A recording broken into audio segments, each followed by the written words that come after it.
How to turn off commercial sounds on TikTok. In this tutorial, I will show you step-by-step how to turn off commercial sounds on TikTok. Open the TikTok app on your device. On the home page, you may notice that your account only allows you to use commercial sounds, which can be limiting. To fix this, tap on the profile icon at the bottom right corner. Once you are on your profile page, tap on the menu icon at the top right corner. A menu will appear at the bottom. From the options shown here, tap on Settings and Privacy. On the Settings page, scroll until you find the option named Account and tap on it. From the Account settings, tap on the option named Switch to Personal Account.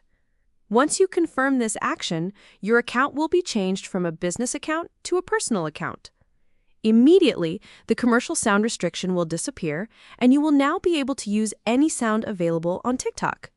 You can test this by creating a new video and checking the sound library. As you can see, commercial sounds no longer appear as a limitation.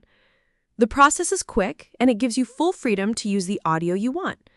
I hope this tutorial has helped you fix the issue you were facing. Make sure you like the video and subscribe to our channel. Thanks! That is how to turn off commercial sounds on TikTok.